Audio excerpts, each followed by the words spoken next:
The meeting is now called to order. The time is 6:01 p.m.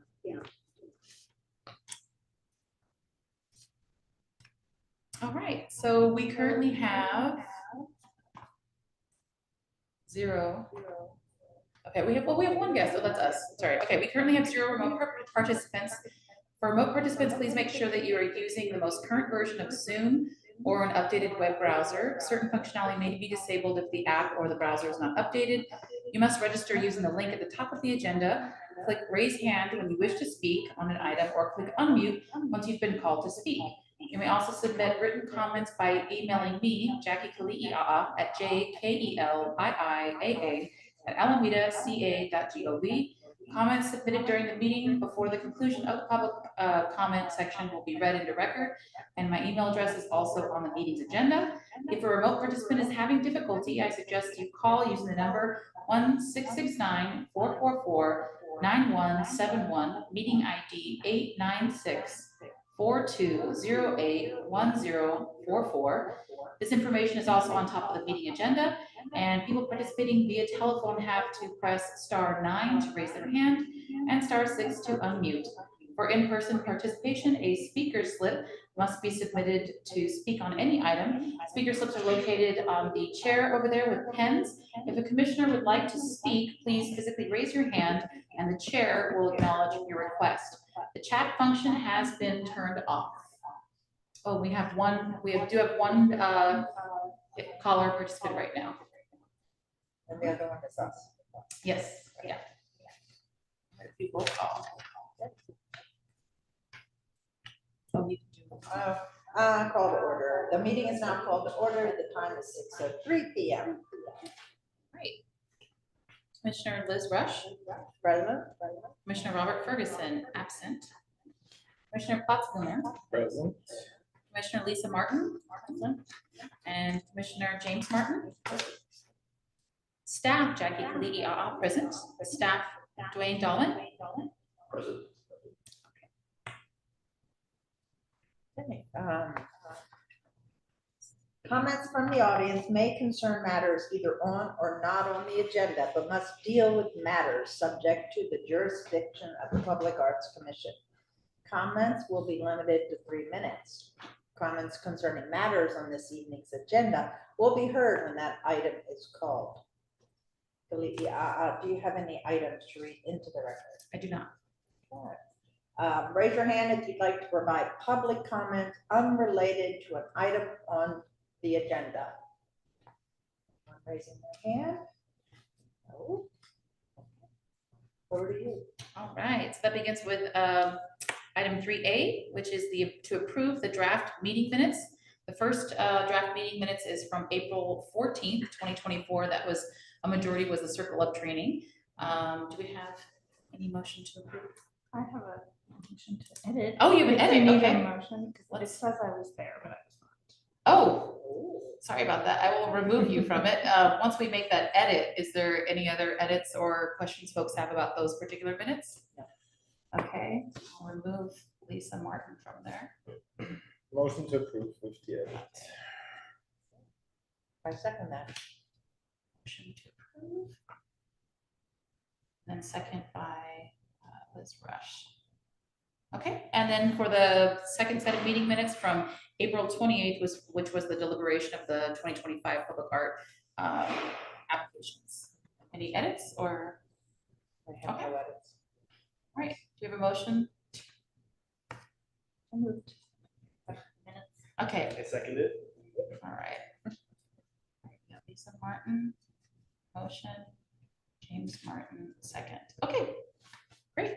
And that brings us to our regular agenda. So we're gonna move this around. We're waiting for one of our speakers who will be here next. So we're gonna actually start with, that'll take us to item 4B for now, which is the recommendation to select a physical arts site within Washington Park and review the proposed RFQ timeline. So I will bring up that presentation now. And then that will be presented by Jack. Do you mind doing the first presentation? We're just waiting on Sounds Jonah. good, yeah. And it's this one, right?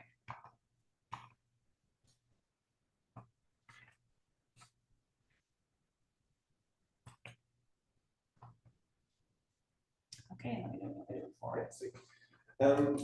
Yeah, good evening. So there's not too much. I'm Jack Don Conroy. I'm the city's public art fellow. And yeah, we have quick presentation and then some time to deliberate about the final location selection for physical public art in Washington Park.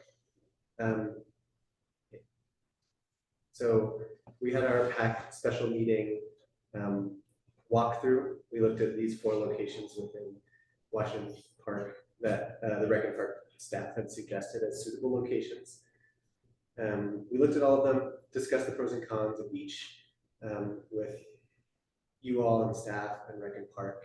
And we essentially narrowed it down to those 2 sites that are one by the playground and then a gateway location up to the Central and 8th intersection.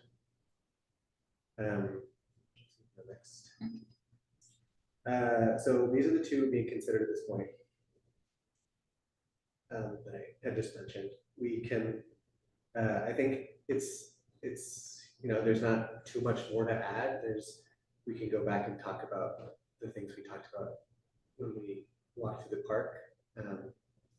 There's 2 presentations, 2 different agenda items, but they do bleed into each other a little bit. So there might be some crossover in these discussions. But yeah, I think we can, the next bit of this is about the timeline, which we can kind of blend into it as well. But I think this is the main moment, is that these are the 2 being considered, and we can kind of talk about how we're feeling about these 2 sites, decide on which 2 to select, and then once we've selected that, the timeline kind of starts at that decision. So if we want to deliberate now and then move on to the timeline section, I think that could be. Okay, so just a reminder of the process. It's number 1, clarifying questions. Number 2, public comment. 3, close the public comment, and then commissioner discussion and feedback. So any clarifying questions on this? Let me make sure. I just realized I'm not sharing my screen. Apologies. Go ahead, Peter. I have no. Clarifying question, the presentation says site 2 and 3, the agenda item says site 1 and 3. Yeah, I meant to change that on one of them. I had, so 1 and 2, can you go back to the slide? Yeah, let's go back. Just make sure we can. So, so 3 is obviously 3, 4 is obviously 4. 2 and 1 were discussed originally as different locations. 1 is more within the trees there. I moved it to 2 because I think there's this graphic is a little confusing because there's 2 kind of paths marked, when in reality there's 1 path that's closer to 2. So I originally had said 1 because I thought it was next to that path, but that path that goes straight to the corner doesn't exist. So number 2 is that corner's entry pathway, which is being considered. So we can change that where it says 1. So it's basically the 2 stars of The the 2 sites. starred locations. Yeah. Okay. Within this location, okay, site clarifying location question. Within this location, does it mean that the artist has or can make a suggestion where exactly to put it, or are we defining it now to a point that it's very clear where this goes? Yeah, We also had a discussion if there's if it could be an archway that would expand, so there's a whole bunch of different options as far as I can tell within this vicinity. Yeah, my understanding is that we wanted to narrow it down as best we could, but until we have, until the end of the RFP process where we know exactly what the art's going to look like, we're not going to know exactly how big the concrete pad is going to be, how far it has to be away from the electrical, if it needs that, those kind of things. So this is, we had discussed also leaving 2 sites and letting the artist decide, but I think we decided that we're going to choose 1 just so we have as narrow as we can get it before seeing that. So we're like, roughly like a 10 by 10 area is what I should kind of be envisioning. Well, it could be 20 by 22. Yeah, it's really remains to be seen, but the scope, well, I don't want to interrupt your presentation. But sort of the preliminary site preparation costs were all based on 20 by 20 pad. And that 20 by 20 pad going 3 feet deep to support potential art could be less than that. But then also having like a pad that's only a couple inches deep, like a walk path, yeah. That is a great segue to my question, which was the site prep costs, those estimates of 20 by 20, are those functioning as maximum parameters, or is that just a way to get a cost estimate? Or both? Kind of. Are we discussing this now? Because that's the next part. of No, the we're agenda. not. We're only asking questions right now. Yeah, I mean, I think it's Actually, it's that's part the of, question. the discussions are intertwined, but we, that was, I think, kind of a maximum. We don't expect it to be. Significantly bigger than that. I guess the reason I'm asking, and this is verging into discussion, is that I wouldn't want us to unintentionally constrain something at this stage when we aren't aware of that being a constraint. Oh, we agreed to 20 by 20. Right, Oh, so let's we just- thought that was just an estimate, so. I'm Right, just so trying to let's get- discuss that when we get to our discussions. Any other questions? I don't know where, Okay, go. what was it? Oh, yeah. Are the site prep costs taken on by the city, or are those part of the costs that artists will bear? To their I should probably know this, but I'm just around.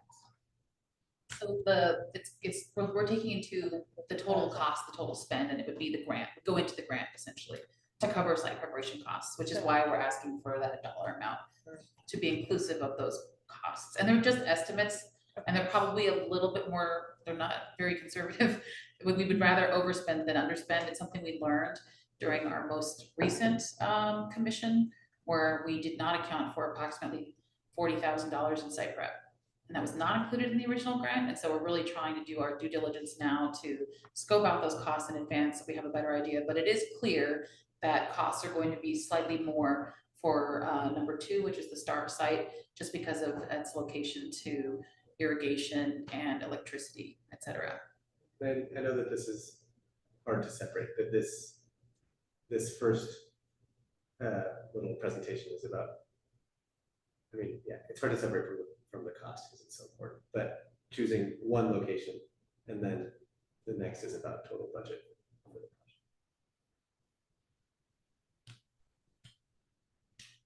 I do have one more clarifying question.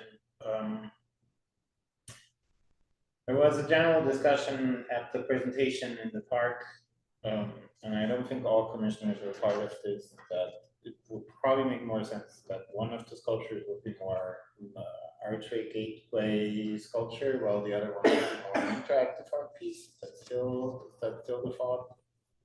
Yeah, I think so. The location kind of changes the potential. Any other questions? We good? All right. How about any public comment? On our, anyone with a No. raised hand? Okay. Okay, great. I don't have anything on here in terms of chat, but let me just double check. Oops.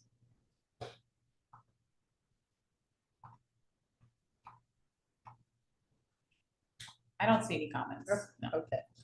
Okay, we'll close the public comment then. Oh, let's open it up for commissioner discussion and feedback. Commissioner Martin. Okay. I'm starting things off. Okay. This All right. time. All right, good. I'll start it off. I find that trying to pick a location, I understand that it would be more expedient to pick a location, but would that be limiting the artist by saying you have to be here? So it would be awesome if we did not have to pick one of those locations. Barring any issues from rec and park on those locations, which I assume you guys have cleared. Yeah, they those, recommended, So, yeah, we've talked to them about the locations. Because we wanted to see what their park use was and ensure we weren't stepping on it, but complementing the existing park use. So there were other sites we looked at, and they were like, oh, this is where like our blues, brews, and barbecues is, we can't, like, this is where we use, that's a primary space. So, they did share that they're not as excited about site 2, which is the northmost, site. And, really thought the opportunity at site 3 was good because it could complement, the nearby playground. But yes, we did walk through several times with Rec and Park about these locations.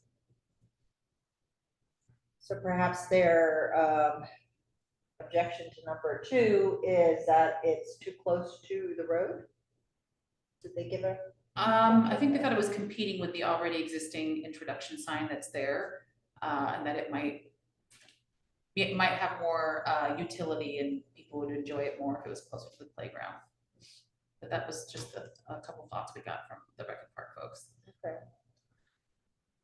I think the site you pick will naturally imply what kind of art you're asking for. So if we are looking at the near the playground site, that will give us proposals that are different than if we choose number 2. If we leave them open, as Chairperson Rush is suggesting, then we have more variety, and I think it's still specific enough that you're not running into that issue that you would have had prior of a free-for-all of, oh, any site in the city. I totally understand why we don't want to Yeah, we can't do open that up again. that Pandora's box. We learned our lesson, yeah. Yes, I am not arguing that at all. But I agree with Chairperson Rush that I see a benefit to offering up as many sites in the park that Rec and Parks. Yeah, those two things seem a little intertwined to me, the location and the art itself, and involved in the same discussion, I think. I wouldn't want to go too far down the other way and just have the free for all, but some options are gonna be nice, I think. So you're saying that we should perhaps pick a site? I think so. Staff is recommending and requesting that PAC pick a site one. It just makes the RFP a lot easier when you do a call, because we're gonna be evaluating different applicants with different skill sets and have different sites. It just might make make a more complicated process, but you're our commission, so let us know what you.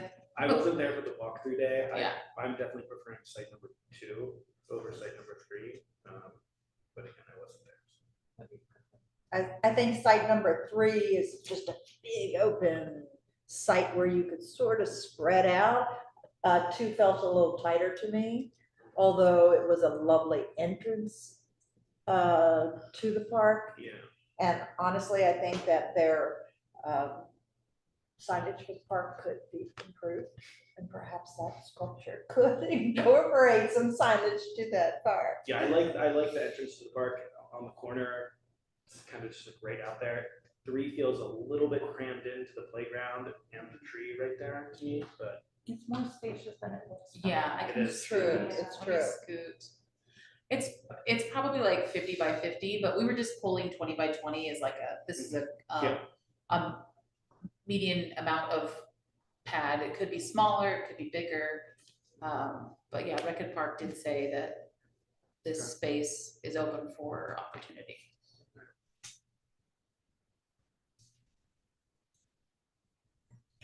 Commissioner Plaskema. And first of all, I'm still sticking to what I said in all the meetings before, that I'm not happy with the site selection in general. The reason for that is that what we're doing here is not just putting an art piece down, but we're also doing placemaking. And this is a place that is very active already, where a lot is happening already, where a lot of families coming, and I just don't see when we're spending essentially a third of our overall grant money, that we have to put it somewhere where already a lot is happening. Which is also the reason for me, like, if we have to, then this would also be the reason for me why I would prefer number 2 or site 2/1 to number 3. Because what's the point in adding a decorative element to a playground that is already full of decorative elements? Like, we're stacking things on top of things while the rest of the island has nothing. Additionally, I'm flabbergasted by the site prep costs. Like, a concrete pad of 20 by 20 for a sculpture is ridiculously big. How ridiculous. Isn't it? Well, how ridiculous, no less. Can you hold your comments? Thank you. We'll So, give you. okay. I've now managed about 200 sculptures.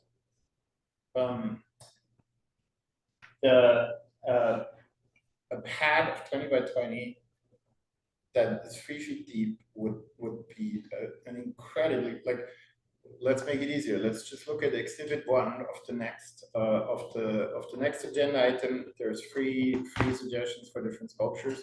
All the pads that are there are close to 3 by 3 feet. Which in my mind is realistic for a sculpture that has this site, depending on how it looks like. So I wouldn't be that stressed about the site preparation costs. They're certainly high. But if I compare it to the site preparation costs for the items that we're discussing afterwards, so we're talking about a concrete pad that's $50,000 in the budget. I feel like that I would hope, I'll say it that way, that this is a more realistic scenario that we're ending up with. The same is true for the electricity. Like, as much as I would love to see an electrical or lights or whatsoever, I'm not sure if this was part of the discussion. That I know I asked during the site visit. I'm not sure if this is part of the discussion. Like, the Brexton Park is usually not lighting up sculptures in the middle of the night because they don't want to have people going there, which is funny because we're putting public art somewhere that people go there, and now we're putting it somewhere where people aren't supposed to go at night. We're closing it. But there's a lot of costs in it that are the absolute maximum, so I wouldn't be super stressed about that at this point. We'll purely focus on the 2 site selections. From that point, I'd stick to 2 if we have to pick one. If you don't have to pick one, I wouldn't. Yes, Commissioner Martin. I agree with Commissioner Platzberger when it comes to the overall site selection. As I mentioned before, I think Washington Park has a lot going on, so I'm not going to repeat everything he said. I agree 100% on that. I do want to push back on the cons of site 3. I think if you think more broadly about art, maybe what we select, or the selection committee selects, is a proposal that contains a functional artwork that can be used as a stage, and therefore it's adding to cultural arts programming as well as being, this is a hypothetical. Okay. So it doesn't have to be a sculpture that sits on a 3 by 3 pad. You know, it can be anything at this point. It can be literally anything. So I don't want to limit it to 2 or 3. I think 3 could work if the proposal works with that site near the playground. But yes, to this not being an ideal site, I'm not excited about. No, I Okay. understand we can move beyond that. Well, keep in mind that if we were to reject Washington Park, this would push the grant process back. We only meet so often. And I understand the concerns about spending money in an already busy park. I get that. Our goal is to put sculpture out there, do it in a timely manner. So we do have to take that into consideration. I also understand the concern of picking a spot because it does open up a lot of options for people.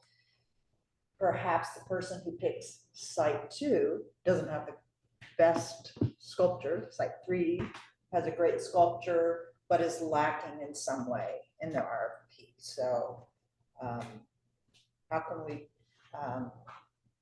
pick a great site and pick the best? design for that site. It could get a little complicated, so I understand that part. That being said, I don't know if we can all vote. There's only 4 of us here. So, Well, we do have a quorum, so you are a deciding body and you have a quorum, so you can make a motion to, Well, what I see right now is we have 2 people who would prefer 2 or 3, 1 or 2, and we have 2 of us who would prefer to keep it open and have 2 sites. That's what. I'm more of a keep it open person. so is the recommendation to have 2 sites for the RFQ?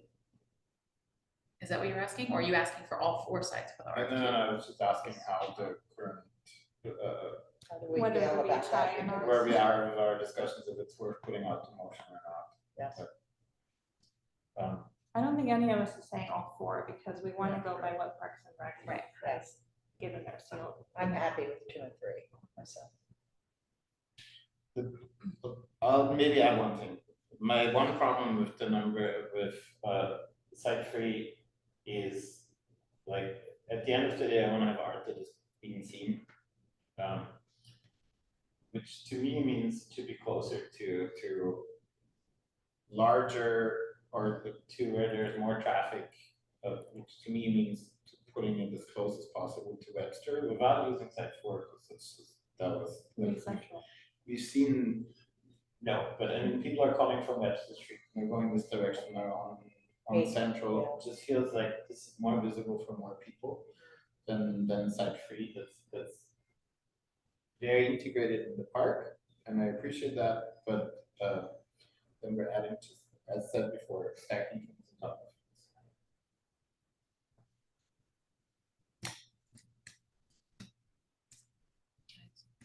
Yes. Comment Yes, about okay. site 3.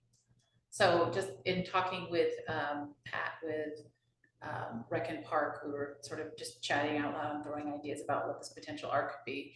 And there was a thought like, oh, would this be something that is sensory? Would this be something that children of other abilities could potentially utilize that's separate from the kids who are able to use the existing playground? We had looked at some other types of art. There's sound-based art, there's sensory art, and so there was this idea that could open up an opportunity for other abilities. But again, just a thought, and basically what I'm saying is that it's pretty broad, and what it could be is something that I encourage us all to sort of think openly about. If we do that, the cost for a playground consultant, the cost for an ADA consultant, does that need to come out of the budget of the artist, or is that separate? No, that would be, Because I we're just hoping. paid about $100,000 for another project. Yeah, I talked to our risk management team, and our policy covers everything up to $2 million. So they were not concerned with us having to get a special additional consultant. But what city were you working in where you purchased that Well, policy? an ADA consultant isn't Yeah. here for liability reasons, it's here to make sure that everything is as accessible as possible, and there's specifics for each state when it comes to distances between walkways and distances, like if the art would have different parts. And with playable sculptures, all of them need to be accessible, or a specific amount of pieces need to be accessible. Like, as soon as it's something that goes towards an interactive art piece where accessibility is an issue, usually pull in an ADA consultant. Like, we also do have an ADA, relatively newer ADA staff member who that's their purpose is, and their role is to implement ADA policy. Okay. So that might be something we can pull into this process down the road. Okay, so to focus on site location here, are we we're throwing out some items to vote on? We have three choices. Site 2, we need 3 for a core. site 3, or both sites. Yeah. I think that's where we are. Did it already pass? Yes, we can. Okay, I feel like We can open it up if necessary. I think there's one person who wants to make a comment, but As wanna soon go as out of we're- order. yeah, Yeah. as soon as we're- Do you wanna vote separately for each of the locations, or do you wanna? Because I feel like we have the quorum for the upper one, we don't have the quorum for the lower one right now. I'd like to be a little more casual than that. I'd like to just say, let's, what's your opinion? And then let's just pick one instead of being so, You tight don't about want it. to stick with Robert's rules of order to the nth degree. No, I don't. No, I'd like to be a little more casual than that. Well, who would vote yes for 2 and 3? I'm not looking at Jackie. She's Okay. gonna give me the No. evil eye. No, I won't. You guys. Who would I vote would for that? vote for 2 and 3. Casually. For 2 of them. I would vote for 2 and 3. Anyone else up for 2? How many votes for 2? Just two. 2 and 2 and 3. What about just 3? Anyone for just 3? They've already voted. I think 3 is That's out. it. Yeah. We need Robert. I know, unfortunately, he wasn't able to make it. Do you want to table the decision for the next meeting? I think so. I think we could. We have Is that one in okay with July, everyone? so it's about less than a month ago, or a month Is it away. Do you think it's okay? Everybody okay with that? That's their motion. Okay, we motion to table that for our next meeting. And I can go back to public comment if somebody wanted to comment. Give your slip, so you Yeah. can- and if you don't mind, come up here, because folks are also watching, and we like to make sure people joining us remotely are also able to hear the public comment. Oh, no, he's not presenting, he's just doing public Sure, comment. and I'll say something that is already been addressed. Okay, Where's it supposed to go? you can Yeah. speak right there, you have 3 minutes. I was just gonna say that I think, I haven't been to the site. I would be nervous if I hadn't gone to the site and checked it all out. I think maybe a sculpture that's a pretty busy intersection. And I'm not sure that I would be leaning towards something that is gonna attract the driver's attention, like looking over at something while they're driving. I think that something where people are walking around and they can experience it is probably a safer bet for traffic than something where it's really amazing. You drive by and everybody's like driving by and like, oh, look at that sculpture. It's like another thing to pull drivers' attention. And really what you want people to do is get out of the car, walk around, enjoy the park on their feet, and walk all the way around the sculpture. And so I think I would just be careful not to motivate yourself to look for a site that is, visible from the street, and try to prioritize something that would encourage people to enjoy the park. And the other thing I would say too is try to make sure you have a site that has good lighting, not for the nighttime, but during the day. Like, don't pick a site that's in the shade or something like that, because you need to have a site with good light, and it's not buried in trees where you're going to ask some artist to do something. They're fighting the shadows and stuff like that. But again, I haven't been there. We're looking at little pictures on the screen here. So both of these sites look pretty wide open in that respect. And I guess the last comment, I don't know where my time clock is You're here, fine, but you're fine. my last comment is that I think if I was like one of the people that was responding to the RFP, I think I would feel that going around there, maybe having a few different options for where I could place something and the type of artwork that I could possibly do in the different locations would feel like there'd be some it would feel good to have some optionality. And I think you guys would get a better selection of overall possible artwork if it's a little bit more open in terms of what things could be where, because I think you may get a variety of different things, and something will hit you guys and say, hey, we love this thing, and you just have a little bit more options if you let the artists come in and around the spaces and do a little work themselves to figure out what they think would make sense where. Thank you. Who's seconding the motion to table?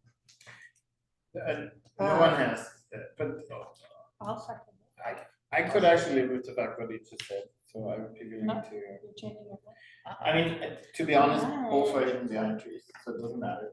Well, they're behind trees. Yeah, they both suck. Well, I mean, if you're looking at a But- point on that map, yes, but if we were to redo the bird's eye view and have it be like areas that are marked, that I think would be more helpful than a star. I think where I agree with is, like, if the sites aren't good, then you need to give the artist more options and to figure it out, and from that point of view, I'd be willing to go with both. I think we might have 3-1. Okay, Which would mean we would have There we a go. four. So what is what are So we the doing? motion- I would do motion to, what is it, suggest To to the, allow. are we approving or what are we doing? in this Well, case? we just did a motion to table. Well, but we Well, we're haven't had it. rescinding We that. didn't- Rescinding it. No, we didn't couldn't vote on find, that. no one seconded. Oh, she just seconded. I did, but we haven't voted on it. Okay, so what are you motioning then, Commissioner Plaskover? Right, in that case, that's the question, like, would I motion to suggest that, that the city goes forward with 2 locations? Yeah. Okay. For the RFQ, Let's do that. okay, any second? I second that. Okay, so, all right, so we'll be selecting 2 locations to confirm it's 2 and 3? Don't have to vote. Correct. 2 Right, and yes, 3 according to the map. right. No, I'm just confirming what, 2 Okay, what and the 3. motion is. I see. Okay. Here, all those in favor. All those in favor? Aye. All those against? So 3-1. So we'll be doing 2 sites for the upcoming RFQ. Okay, great. All right, we still have the other piece to discuss, which is the estimated RFQ timeline. So this is, a preliminary look at the timeline, obviously subject to change. But this is the RFQ and RFP process, helps understand what's coming up, what kind of we're working on this summer. So the goal would be that the open call for RFQ review panel participants would be in August. We're building that panel. Review panel participant applications in October, and then select those and mark it to the RFQ. And the goal would be to launch that November. And it would stay open for 8 weeks, due in January 2026. Be reviewed, and the panel would confirm a short list of artists. Would have 8 weeks then to develop mock-ups.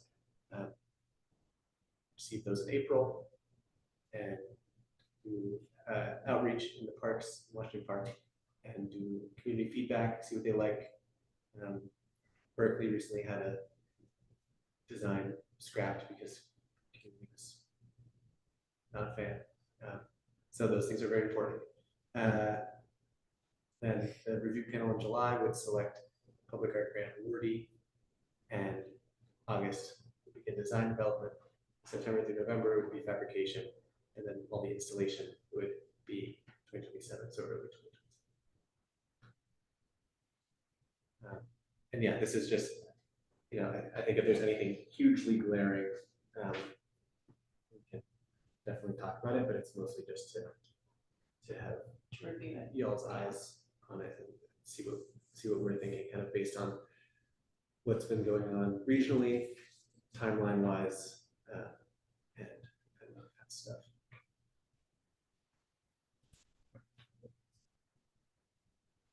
Or do you want to ask clarifying questions? We do need to go through that again. Oh, well, just, I mean, yeah. Yes, sir. Clarifying question. Yes, Commissioner Plaxcover. And in general, I'm totally fine with this timeline. This sounds reasonable. The thing that I'm really concerned with the selection of this artwork in general and spending money on this artwork is that, as far as I understand, the Aquatic Center starts in January 2026. It's supposed to be built over that year, so it ends roughly at the same time. And there's still no decision made by the city council if they would waive the 1% for art or not, in which case I would. They're probably not going to, because every municipal building is required to abide by the public art. No, the city can waive it for public buildings. since they're right now about 5 million over budget, I would expect that this is at least a discussion is gonna happen.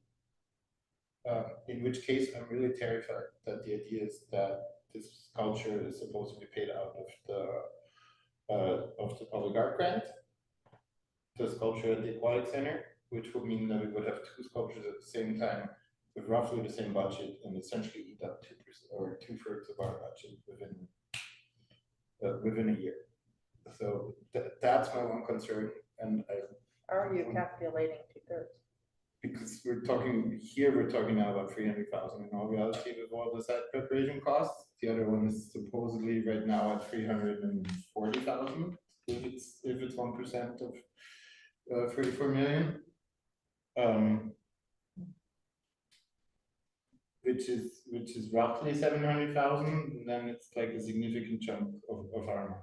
So my concern right now is to make a decision before the decision of the city council regarding aquatic centers. That was not very clarifying. So do you have any more information about that? I'm sorry. Yeah.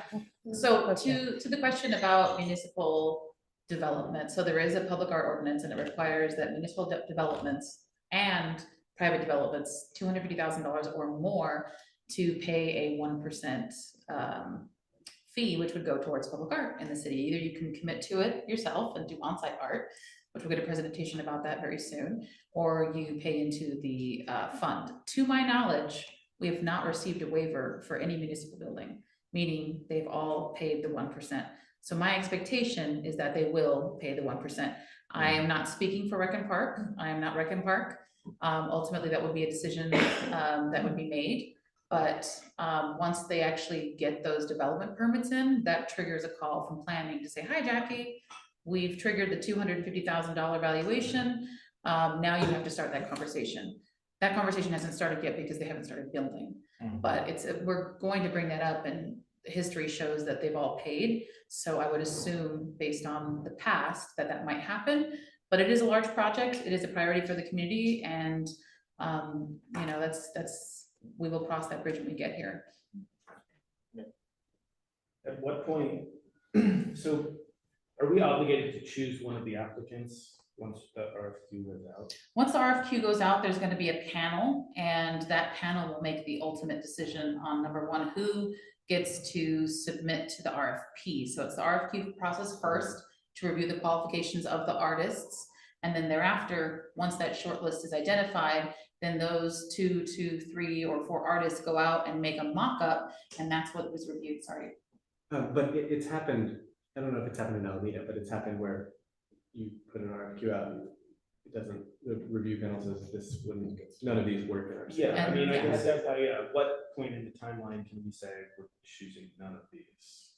I think all of Commissioner Pottskemer's concerns are totally valid. Mhm. At what point can,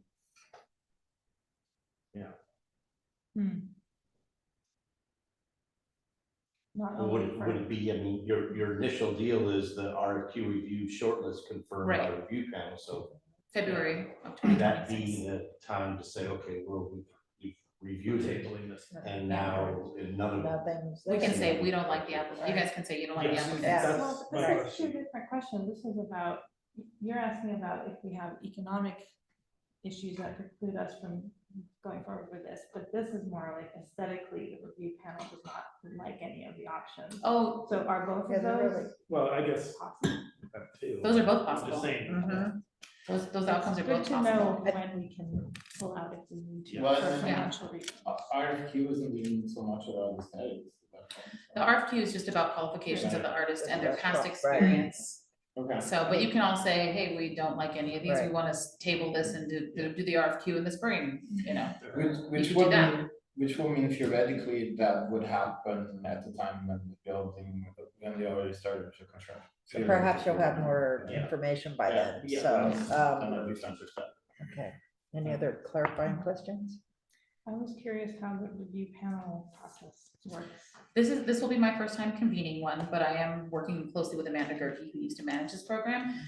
We're hoping to have a member of the Rec and Park Commission join, just so since we're building there, it makes the most sense to also ensure that we're bringing in someone from the Rec and Park group.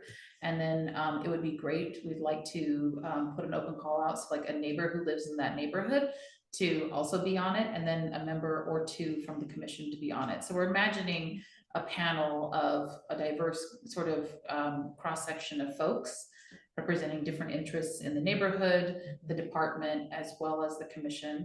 And probably about what, 5 people is what we kind of thought, but again, we're convening this panel, so. Staff. Yeah, well, we have to put the effort into calling the people in, interviewing, that kind of thing.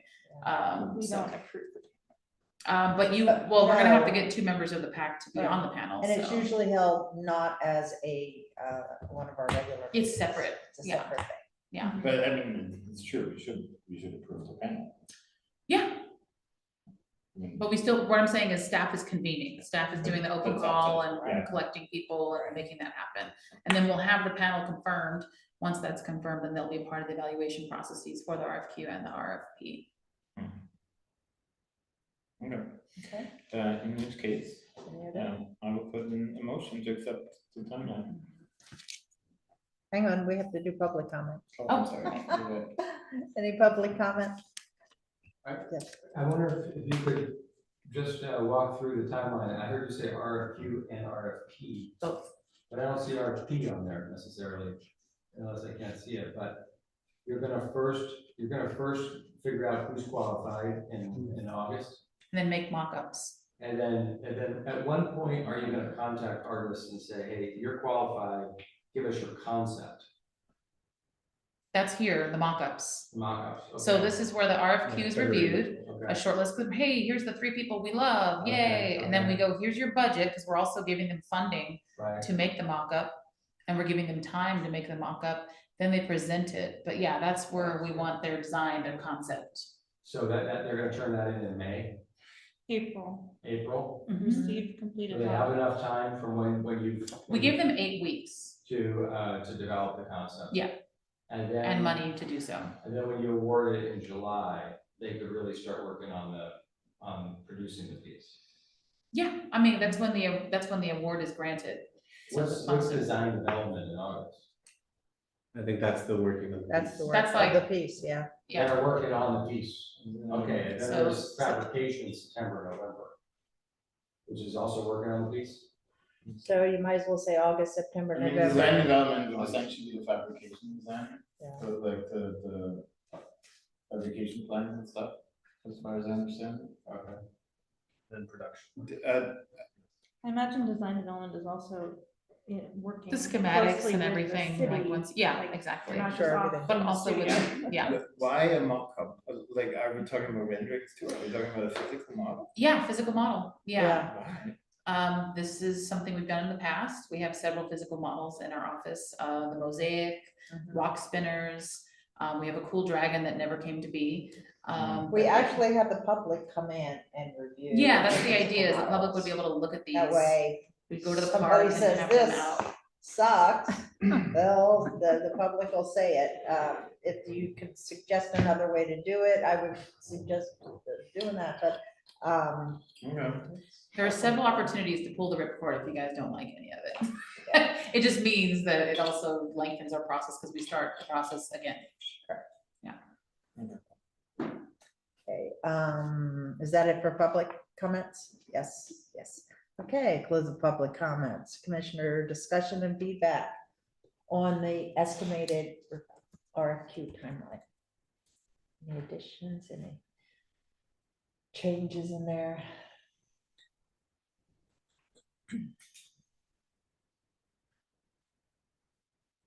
I'll move to accept the timeline as. Give a second. I second that.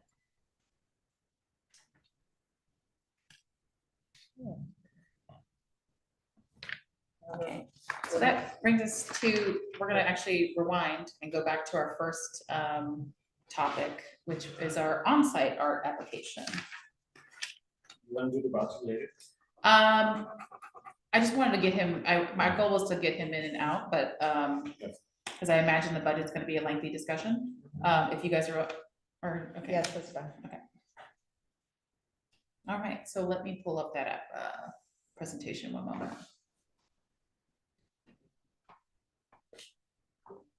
So I'm going to do the presentation and then I'll have our artist come up and speak for his artist statement. And then Jonah, did you also bring samples of your materials? Well, I did bring one sample. yes. Okay, great. But I do have something to say about that. Okay. I guess I'll see you later. Do you mind if I use your charger real quick? Yeah, if you don't mind, just one moment. Because I'll give you, yes. You'll also be asked to speak, and I'm kind of doing a quick overview of your application, basically, Jonah. 1 second. Okay, so that brings us to item 4A, recommendation to approve the attached resolution and conditions approving the Making Waves public art proposal. And I'd like to introduce Jonah Hendrickson, who's the developer for Storehouse Lofts and also the artist behind the Making Waves sculpture. And so I'm gonna go over briefly the application, and then there'll be an opportunity for Jonah to speak more about the proposed artwork and also show some materials. Okay. And 1 second, this is hard because I have to also do the share. I wanna make sure people we have one person remote that's watching, and I wanna make sure they're able to see the presentation. Okay, all right. Okay, Making Waves proposal. All right, to start, the background on this project is that Storehouse Lofts development, the valuation is $150,000 for their contribution. It's a 274,234 square feet commercial live workspaces in historic building 8 in Alameda Point. And again, the public art requirement is $150,000. Here's a picture of the site, and just over to the corner there is where the proposed artwork is set to be developed. All right, here's a larger picture of the Making Waves proposal. It's a bronze sculpture that captures Marilyn York, a wave, women accepted for volunteer emergency service, in the act of hand propping an engine as a naval air mechanic serving in America's World War II stateside efforts. The act represents a powerful and vivid image connecting service, strength, transformation, initiation, and momentum all in one gesture. It is in its most literal interpretation, Maryland's action of propping up the engine celebrates and honors women's bravery and success in filling roles traditionally filled by men on our national stage and scale.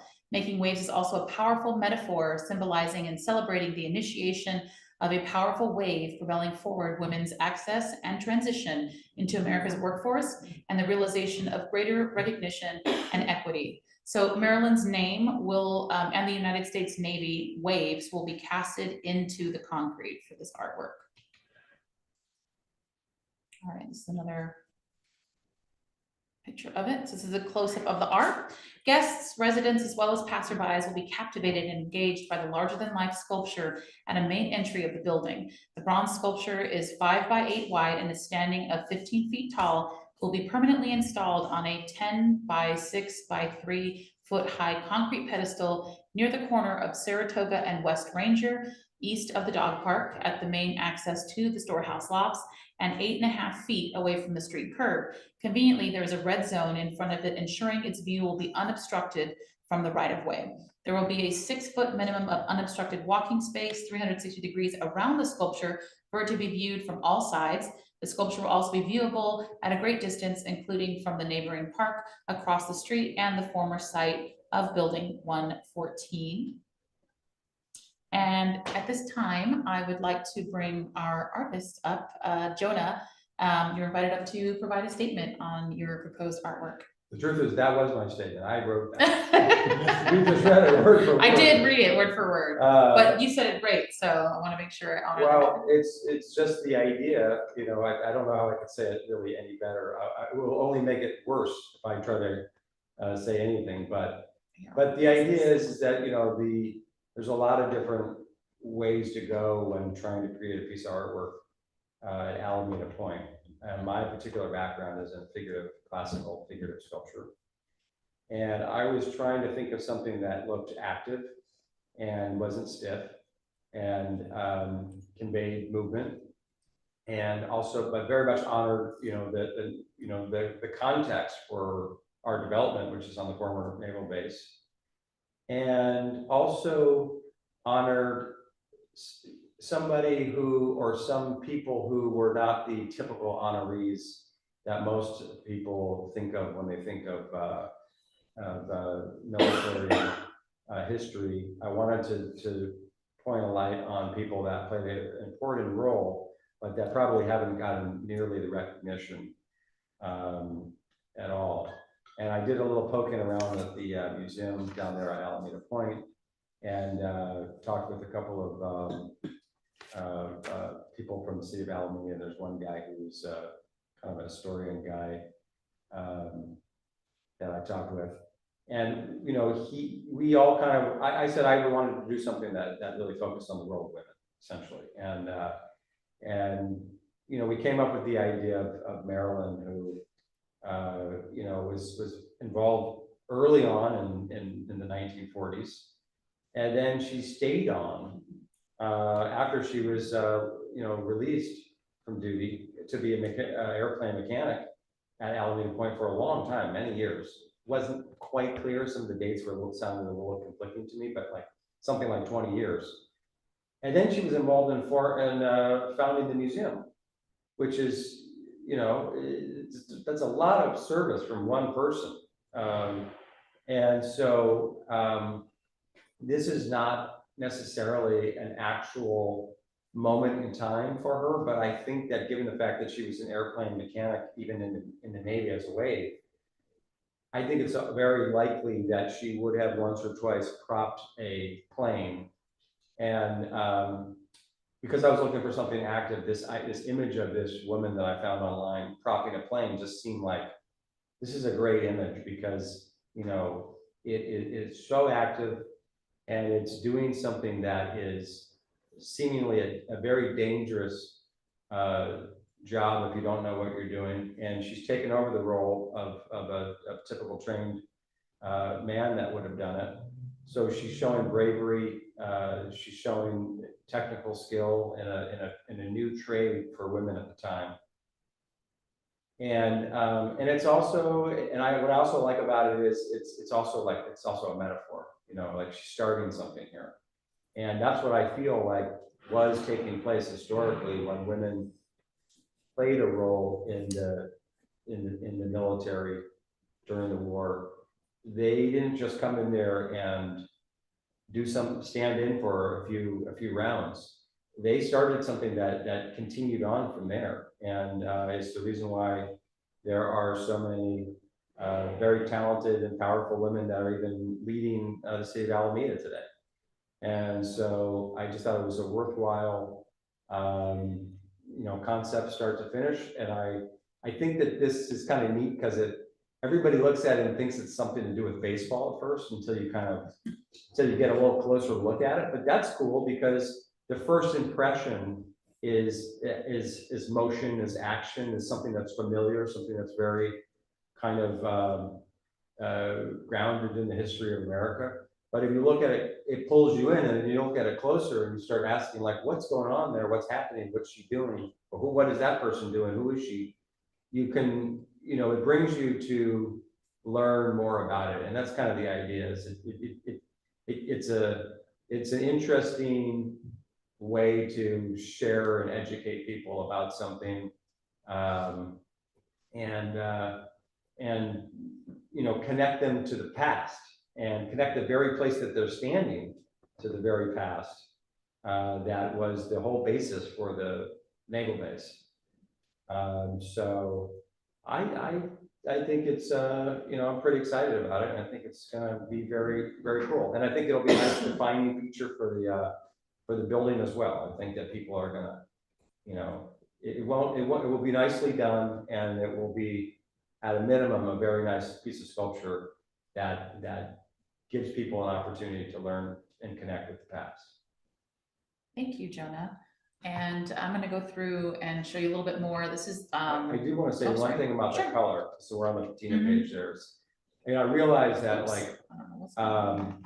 the color is going to start out brown, but it would be a really uphill battle to try to keep it brown because of the connection to the water.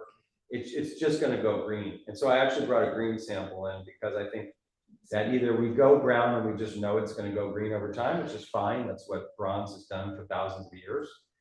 Or we just start with green, and the sample's right there on the ground if you want to hold it up. But it's just gonna go green. Anything that's by the water with the salt is gonna turn the bronze green. I don't think that's a bad thing. I think that's what pretty much everybody expects from bronze sculpture, is that it will go green, unless it's indoors. When it's indoors and it has no salty air, and you have people, waxing it every so many, times a year. But I think the better thing is just let it be what it wants to be. I was just wondering, because you said waxing, so this is unwaxed. Well, that's been outside of my backyard for a long time, but I know, if you look at any sculpture that's anywhere near the water, it just goes green. No, I was just wondering. But it will be initially waxed. Okay. The patina will be initially waxed. It's just that over time, it's. I don't think there's any good aesthetic reason to try to preserve it as brown over time when we could just let it do what it normally wants to do by the water.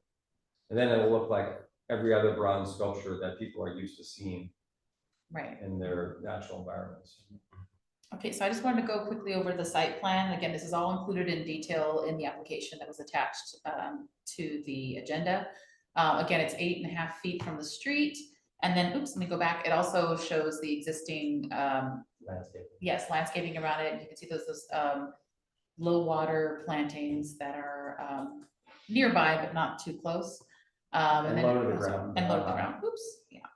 And then here's the sculpture and the pedestal where it'll be located on the full site on the block.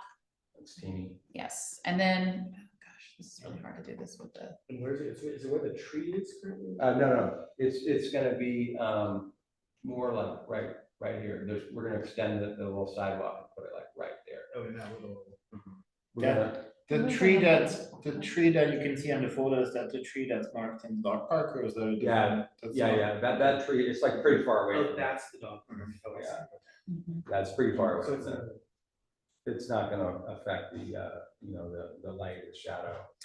And then there's a maintenance plan, a detailed maintenance plan in the application as well, which is regular cleaning with mild soap, water, as well as waxing. But yeah, due to the location, it's gonna have that patina. And then here's the budget. Again, this is also included in the application.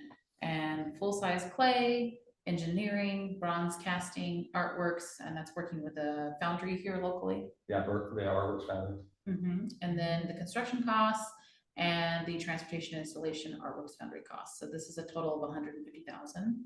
I would never base anybody else's budget on what I think I can do this for.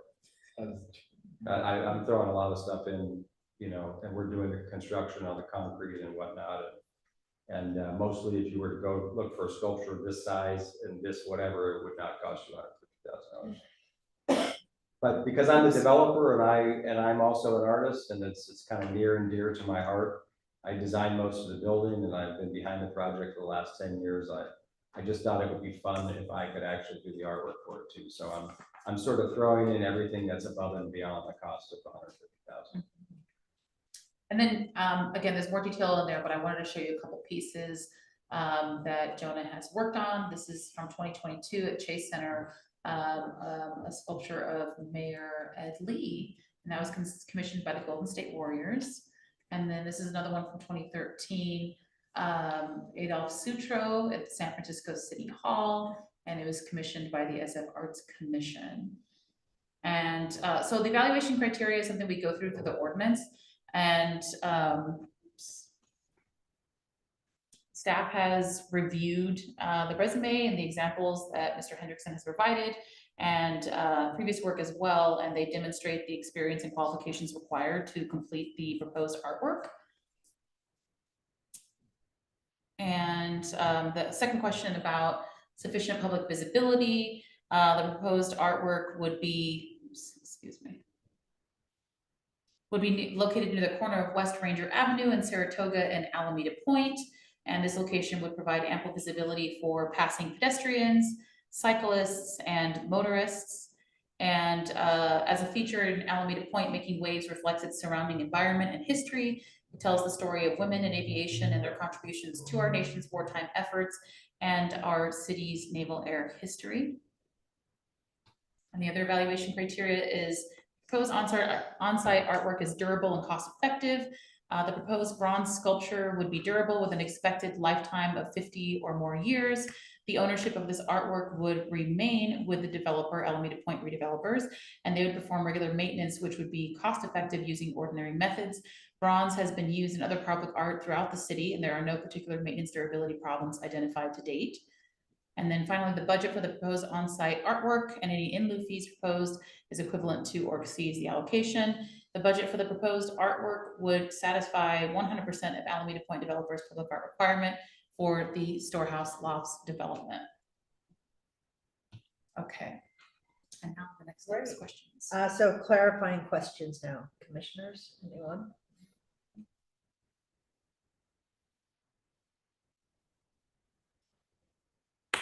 We're good? All right, how about some public comment? Do we have any of that? There is a comment that came in over here.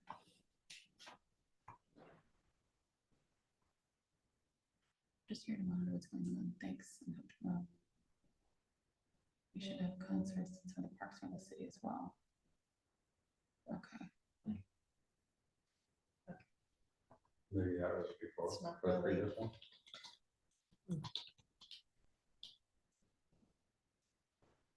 I think Rachel had a comment. Did you have a comment, Rachel? I Please come on up. You don't mind doing an introduction, Yes. just so everyone watching. Terrible idea. Hi, Rachel Campos, sort of representing myself tonight.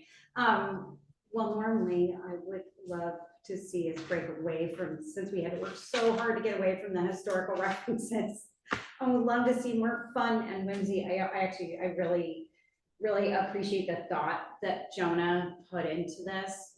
You know, the location of the sculpture would be very close to the former Navy Waves housing that I think was just taken down. And then there's a wonderful display specifically about Maryland, New York at the Naval Air Museum and the Waves. And so I see this actually as a project that can have multiple connections at Alameda Point as we sort of grow our cultural resources out there. I think that could be a really wonderful project. Maybe that's something that could be incorporated in there, as we learn more about Navy Waves and Marilyn herself by going over to this other resource. So anyways, and I know the folks at the Naval Air Museum are thrilled to bits to see Marilyn have some recognition because she's very important out there. And that was another thing too, is that it really does help draw people to the possibility of going to actually visit the museum. I don't think that many people even know there's actually a museum out there. Oh, well, here's a clarifying question. Do you plan on putting something on that monument that directs people to the museum? I would be happy to. Might be a nice thing. Or even a QR code or something. You know, but just something to get them there, yeah. And that's the key element, is that in making the connection between the artwork and what was there before, is that there's the museum and there's stuff about Maryland there, and they can go over there. The museum is, you know, it's not exactly what you might expect from a museum, but it needs a little love, but nonetheless, it really, you can learn a lot from spending an afternoon over there. And it took me a long time to get there. Working out on Alameda Point on a daily basis. At least will help.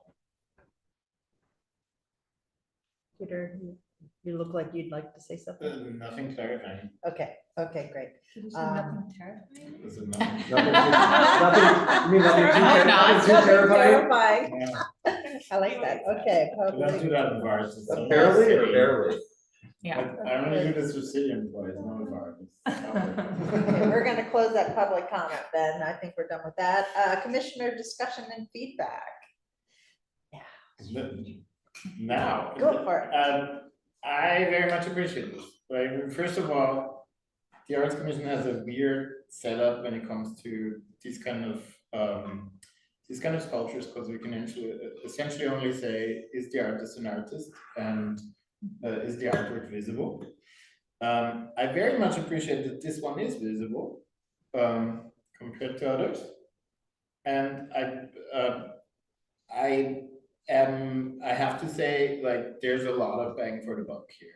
Like, this is huge for $150,000, and it's a very, I mean, I don't expect this budget to hold, but I'm very appreciative about it, and I very much appreciate that. Do I like more Vinci stuff too? Yes, but I think in this area it really fits. I feel like it adds more to it. It's nice to have a sculpture not in the front there, but a little bit more behind, and gives people a bit more of a chance to kind of wander around. I have nothing bad to say. I appreciate it. Thank you. Any other commissioner comment? Awesome. Does anyone make a motion to approve as presented? Absolutely. Motion to approve as presented. All right. All right, there we go. Get All started. right. Thank you, Go for it. Jonah. All right. Okay, thank you, guys. All right, Is that- thank you. Thank you. Thank you. All right. Oh, We do have to vote, actually. What's that? We do have to vote. we vote after the second, right? Yes. Motion to approve. Motion to approve. All those in favor? Aye. Okay. Those against? Okay. 4-0. 4-0. Woo-hoo. All right. Thank you, Jonah. Thank you, guys. Thanks very Thank much. you. Thank you. Thank you. All right. Let me do the next presentation.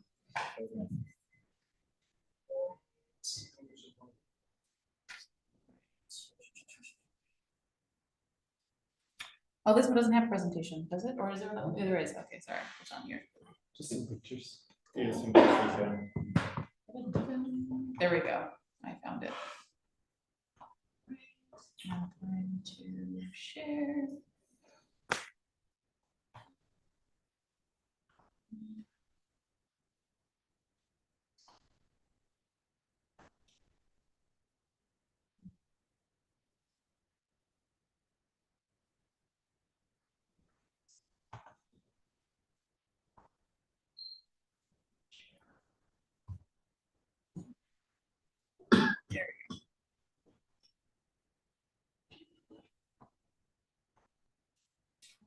Okay. When you are. So, yeah, we did talk about this a little bit already, but this is the recommendation to approve the budget for upcoming art ball for the initial.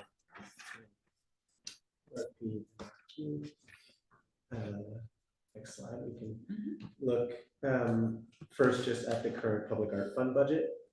So the budget considerations that we're talking about today are coming from this big pot that seems like it will be growing in the next few years as development has slowed. So the reason it's split up like this is just because of how finance has the fund balance set up. So 362,000 came from a different project and was separated. My understanding is in like 2017, fiscal like year 2017-19. From the capital budget, but the important number is the 1.2 that we have now after the $70,000 of cultural arts fund that we Just paid him. just paid out. So we also wanted to look at some recent similar public pieces like Rock Spinners, as well as some other regional examples. So here next we have the Rock Spinners, which was 2022 $187,000 total budget, and then we have the 2025 kind of inflation comparisons too with these. And these are just total budgets. The total includes site installation. Yeah. Okay. So yeah, that was Rock Spinners. So we can look next at, this was a recent one at the Berkeley Ashby Bart Plaza, a large bronze sculpture that was just last year, 354,000. And yeah, also to Peter's point, I think this is a huge sculpture that also has a fairly small concrete base. So those are high estimates Mhm. when we get to that. This is Chime Way, which is a cool one down in San Leandro, also very interactive and big and, you know, placemaking in a space that has traffic.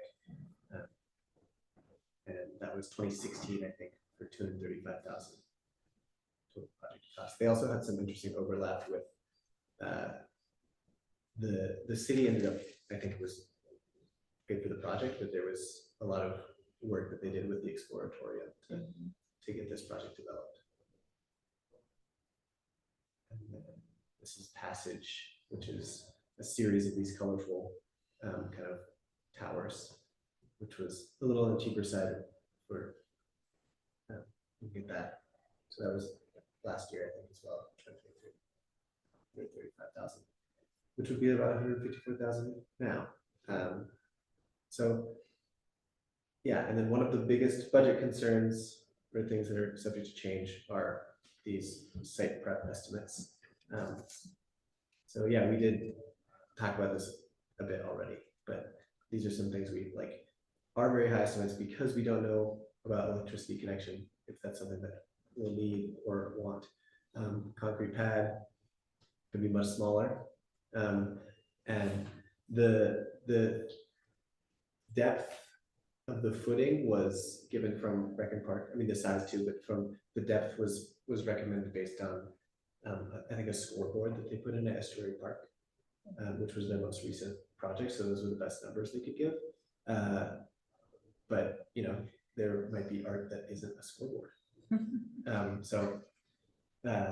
be. Yeah, these aren't certainties, and I think they are high estimates. And then miscellaneous things, so irrigation adjustments, where the path might change in the park or be adjusted for ADA requirements, or kind of a viewing loop around art or how you interact with that. So those things are subject to change, but definitely things we're considering. And then here's the other location that is a little larger, because you know, we were talking about spanning a pathway, it's further from electricity, and just its location in the park raise that up just a little bit. But yeah, again, subject to change, just how we're thinking about it now, so that the total recommendation makes more sense, which is at this time, staff is recommending that PAC approve a budget of up to 350,000 for the forthcoming public art call.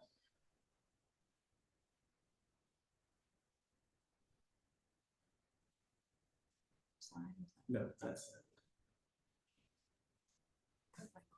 Yeah, okay. So any clarified questions? Yes, Commissioner Plaskomer. In your presentation, is it possible that there's a mistake with inflation for Chime Wave or Way, or are there additional costs in it that because with an inflation of about 2.5% per year, you're ending up at 290,000, not 480,000. I think this was made in 2016.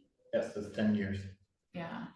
I think I calculated it using the federal government's CPI. page, the CPI page. but it's That is literally double. Yeah. Like that feels. Okay, well, maybe that number. Inflation is not quite. yeah, possible that that's a mistake. Okay. Is that these 235,000 are only the grant that the Exploratorium got, or does that include? This was the total project budget. I'm not sure how the breakup of Exploratorium versus San Leandro was, Okay. but the total project budget was. Okay. And then just a clarifying comment to the Mildred Howard sculpture.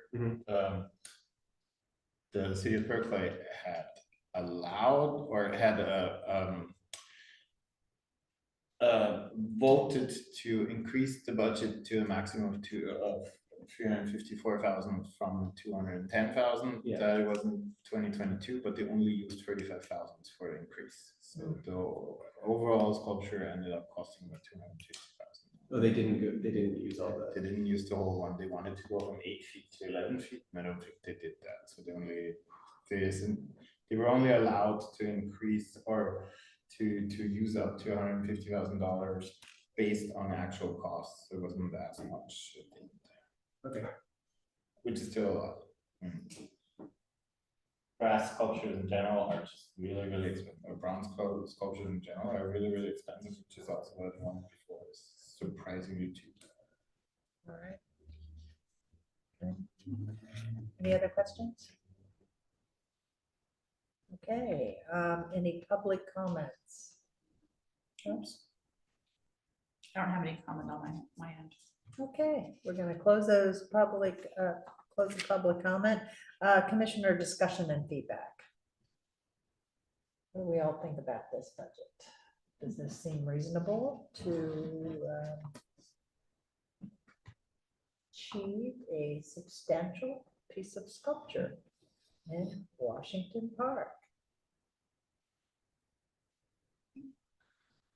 I can start. It feels like a very reasonable budget. 350,000 with installation costs feels like a reasonable budget for a medium-sized sculpture. I honestly do not want to spend that much money in Washington Park. I wouldn't mind if it's a smaller sculpture in Washington Park and we have more left over for the years to come, especially if you're not sure of how much is coming. I would at least go down to 350, if not actually going down to 250, including installation costs, which would still probably leave the actual artwork to around $200,000.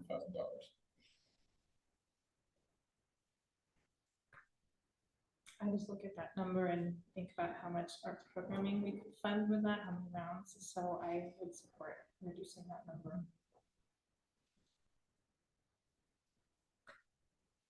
And I think that given 350,000, people will spend 350,000. Even if you say up to. Yes. Right, so I think if I love that idea, Peter. We have to be conservative with our dollars right now. We don't know what the future brings as far as building construction here in Alameda. So if we want to continue funding the arts for years to come, it's good to be prudent and conservative with what we are giving out. I do have one, it's more a clarifying question than anything else. Are we requiring a minimum artist fee in our budget? To my knowledge, I don't think we have a minimum artist fee. If possible, I would like to have a minimum artist fee. Like I want to see that an artist makes money with it, even if that means that the sculpture is slightly smaller than saying we're all stretching ourselves to the extreme and economically essentially not viable for an artist. Yeah. I've seen proposals where there was a requirement that 10% of the overall budget is an artist fee. I don't want to make specific suggestions. I just want to say it would be nice to look into this and see if it's possible. For once we get to like creating the mock-ups and getting their full budget for what the art's going to cost. For that stage in development. And yeah, even if that means like in the end that thing is still like half a foot smaller, I don't know. Are you saying setting a Like I want to be prudent. value? What I'm saying, and that's the discussion part. I want to be prudent, and I still want to have like I want to be prudent because I just don't see that we're getting a lot of money over the next few years, and I'm still panicky about the aquatic center. At the same time, I don't want to turn the prudency into sorry, that's the non-native speaker. I don't want to turn this. I don't want to turn this into something where an artist is stretching themselves in order to make this happen, and still rather prefer to have a chance that an artist. Yeah, I think that's actually an important part of what we're doing is not only supporting art and placemaking and the such, but supporting artists, I think is. And you're identifying a common thing, which is that an artist will cannibalize their own stipend. in Oh, order to make 100%. something happen. Yeah. Yeah, that would be interesting to see what other cities are doing or other grant agencies are doing. about that particular budget for the, yeah, I can look into that. Would that look like, Peter, like a percentage of the?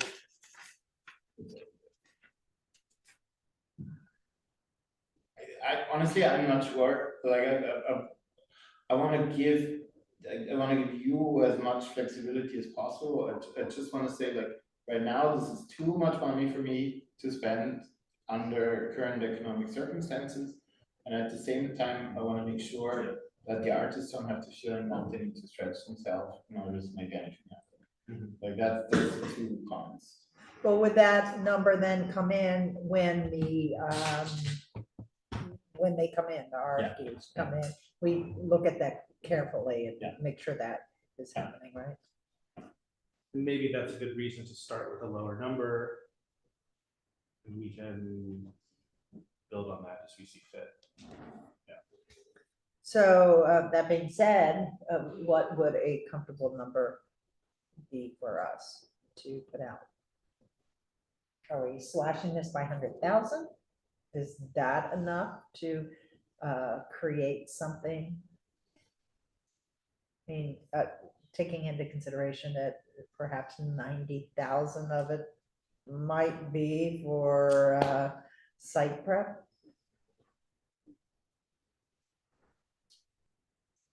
Yeah, I mean, 250,000, this is maybe silly, but leaves us with $307 over $1 million. So we've still got $1 million in the fund, and that feels psychologically better than. It does, doesn't it? It does, you're right. It's silly, but. No, but yeah, people love to round numbers off. Yeah.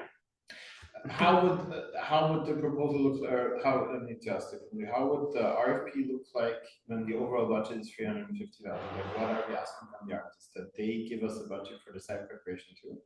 No, that would also, my understanding is that they would work with us to do the site preparation. Okay. So we would work together, but that dollar amount would be inclusive of site preparation. Okay. In which case I would suggest 250,000, expecting that the site preparation and the sculptures, where it's smaller, will also go down to roughly 50. And what percentage would you like to see of that 250 for the minimum artist fee? I don't know if it's somewhere between 5 and 10%. Like, I would just make sure that an artist fee is included in some way. Like, whatever suggestion the artist can, we can also leave it open. I would just like to see that the artist include a fee in their budget. Actually, let's do that. Yeah, that's not So- bad, yeah. If we go back and look at the proposal for making waves, there's Yeah, what his I would fee. consider the artist fee was $93,000. Out of Everything 150. out of 150. That includes design and everything. Design, and then there's engineering, casting is all separate, concrete pedestal separate, transportation. But if you look at the, what's an example of So ours? that's mostly artist fee. But it's because it's, no, that, I mean, in his case, it includes the clay fabrication. Like, the artist fee for me is outside of the fabrication. Like, in this case, it's a bit special because the fabrication part is so much different, but the artist fee to me is like, Money for the artist. Just money for the artist, for their thoughts and their concept and Oh, their. I got it, Experience. okay, okay. Yeah, I think 5 or 10% sounds like probably a reasonable. I wouldn't even put it in it, I would just say that you should See what they do, right? that they Like, should yeah, include an artist fee in the proposal, in the proposed budget. it's a good idea. Okay. Like, I'll give you an example. We're just setting up the sculpture next week in Golden Gate Park. The world of roughly $300,000 for a sculpture that's going to be there for 2 years, and the artist fee is $30,000. But that's kind of outside of actual work in hours on the piece and maintenance and whatsoever. It's essentially the margin.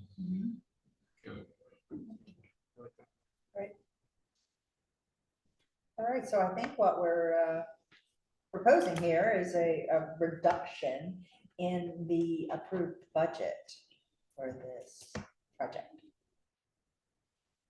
And then is there any flexibility in that? Well, that's why you say up to 2. You don't have to. There you You go. mean- There's the I bet on flexibility. the upside, I think. It's best that we set our budget now and, Yeah.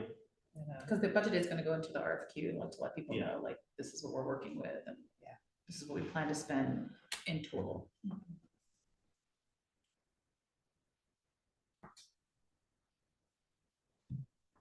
Well, my suggestion would be to, for the PAC to approve a budget of up to $250,000 for the first one.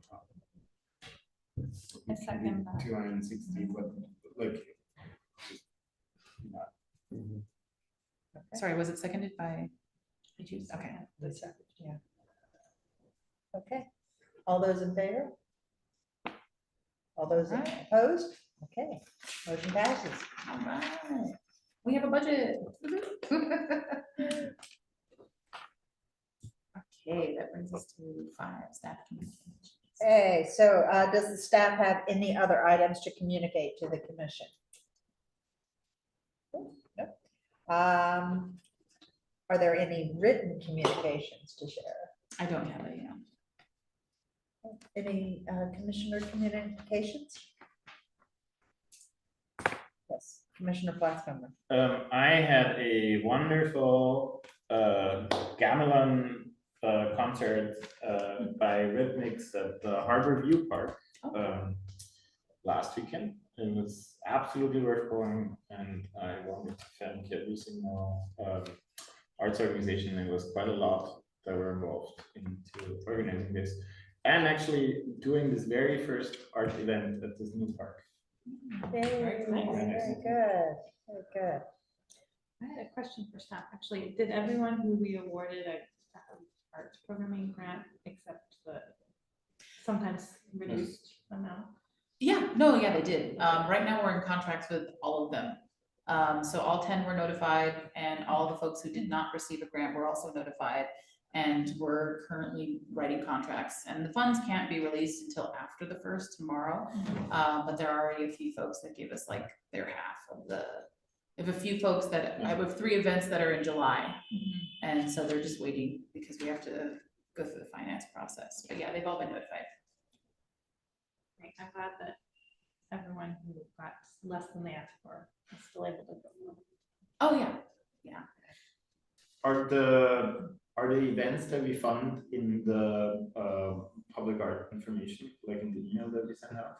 Are we putting that in? Oh, yeah, there was an email that went out after that 10th day of expiration, so, I mean, in the public art updates, are we putting them in the future?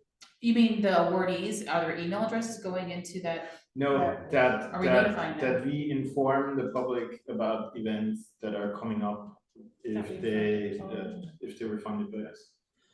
I don't do all of them, no, because sometimes I don't get communication about things, but also I usually do like updates about grant opportunities. Okay. So I'm like, oh, Zellerbach opened or Rainin Yes. has an opportunity, so I usually send those. But they did get a notification, everyone on our list, about all the awardees and how much money they made, or they were awarded, sorry. That's all. Very good. Well, I would like to communicate a happy 4th of July to everyone. Be safe, don't blow your hands off with fireworks, and be safe and have fun. And I'll be judging the parade, Oh, so if really? you're in Oh, the cool. parade, All then right. I'll look for you. The judging stand is at Otis and Graham, so if you're going by, say hi. Cool. And I think that is it. So if there's no other communications, I could call this meeting. The meeting is now adjourned at 7:36 p.m.